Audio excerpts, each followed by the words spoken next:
السلام علیکم میری پیاری بہنیں، الحمدللہ اللہ کا شکر ہے۔ آپ سب کیسے ہیں؟ امید کرتی ہوں آپ سب ٹھیک ہوں گے۔ چلو ہم بسم اللہ بول کے شروع کرتے ہیں۔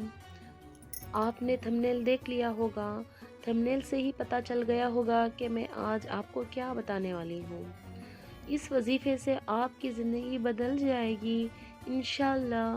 یہ میرا آزمودہ وظیفہ ہے کیونکہ میں اس کو عمل کرتی ہوں۔ اس عمل سے ہمیں انشاءاللہ اللہ تعالیٰ بہت کچھ نوازیں گے، بس ہم کو یقین کا ہونا ضروری ہے اور طریقہ پڑھنے کا صحیح ہو۔ بسم اللہ الرحمن الرحیم۔ اللہم صلی علی سیدنا محمد وعلی آل سیدنا محمد واصحابہ وبارک وسلم۔ چلو میری پیاری بہنیں، آج ہم معلوم کریں گے کہ وہ کون سا وظیفہ ہے، کس طرح سے پڑھنا ہے، کتنے دن پڑھنا ہے، کتنے بار پڑھنا ہے، یہ سب ڈیٹیلز میں آپ کو بتاؤں گی۔ بس آپ کو نماز کی پابندی کرنا ہے۔ صرف وظیفے پر عمل کرنے سے کچھ نہیں ہوگا، آپ کو نماز کو قضا نہیں کرنا ہے۔ اللہ تعالیٰ نے تو اسے ہی فرمایا ہے کہ نماز آنکھوں کی ٹھنڈک ہے۔ حضور اکرم صلی اللہ علیہ وسلم فرماتے ہیں کہ نماز آنکھوں کی ٹھنڈک ہے، اس نماز کو قضا کرنے سے جنت نہیں جا سکتے، دوزخ میں بہت عذاب ہے۔ اس لیے میری پیاری بہنیں، نماز کو قضا ہونے سے بچیں، اللہ سے مانگیں، اللہ ہمیں نمازی بنا دے۔ جب ہم نمازی بن جائیں گے تو اللہ کے پاس گڑ گڑا کر مانگنے والے بن جائیں گے۔ دینے والا رب بہت بڑا ہے، اللہ پاک اللہ تعالیٰ بہت بڑا ہے۔ دنیا اس کائنات کو اتنی بڑی بنائی ہے، اس کے خزانے بہت بڑے ہیں، ان گنت خزانے ہیں۔ اللہ نے قرآن میں ایسا نہیں کہا کہ میں صرف اتنا ہی دوں گا، جتنا مانگو کہ اتنا ہی دوں گا، صرف چھوٹا مانگو اتنا ہی مانگو۔ اللہ نے لمٹ نہیں رکھی ہے۔ اللہ نے کہا ہے میرے خزانے ان گنت ہیں، جتنا مانگو میں دوں گا، لیکن ہمیں اللہ کو راضی کرنا ہے۔ اللہ ہم سے ناراض ہو تو ہماری وظائف کہاں سے پوری ہوں گی، ہماری جو بھی حاجت پوری کہاں سے ہوگی۔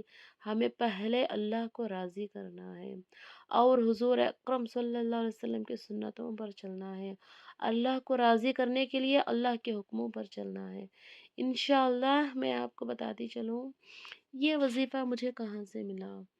میں ایک دفعہ ایسے ہی کچھ دن پہلے ٹی وی پر میرے امی کے ہاں دیکھ رہی تھی کہ اردو چینل آ رہا تھا، اس پروگرام میں وظائف کے بارے میں ڈیٹیلز بات چیت چل رہی تھی۔ تو اس ٹی وی چینل میں اس وظیفے کو معلوم کی تھی کہ ایک عورت نے کال کیا کہ وہ بہت پریشان تھی، بہت گھر میں فاقہ تھا۔ اللہ تعالیٰ نے ان کو اس طرح سے نوازا کہ وہ صرف بولنے کے لیے کال کیا تھا، ٹی وی پر کال فون پروگرام چل رہا تھا۔ تو وہ عورت نے کہا کہ میں اس وظیفے کو عمل کرنے سے الحمدللہ میرے گھر میں برکت آئی، میں نے کار خریدی، میں نے گھر بھی باندھ دیا اور میرا ذاتی مکان پورا ہوا ہے اور میں الحمدللہ بہت خوش ہوں۔ میں اللہ کے گھر بھی جانے کی پوری کوشش میں ہوں کر کے اس طرح سے کہا۔ انہوں نے تھوڑے سے پیسے بھی باندھ دیے تھے کہ جو بھی وہ پیمنٹ ہوتا ہے حج کے لیے تو وہ بھی ان کا پورا ہونے جا رہا ہے۔ میں تو سن کر حیران رہ گئی، یہ وظیفہ کرنے سے اتنا اچھا فائدہ ہوگا۔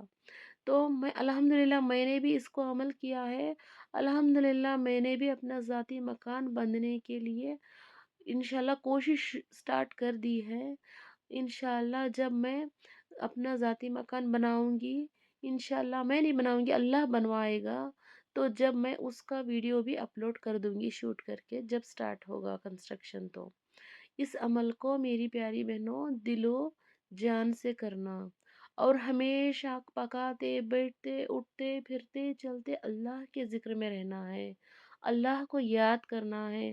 صرف اللہ اکبر ہی پڑھ سکتی ہیں یا بسم اللہ پڑھ سکتی ہیں یا لا الہ الا اللہ محمد الرسول اللہ پڑھ سکتی ہیں۔ میری بہنوں بچوں کو بھی اس طرح سے عادت ڈالیں کہ ہمیشہ وہ اللہ کے ذکر سے ہر کام شروع کریں۔ ہر ایک آیتیں جو بھی ہیں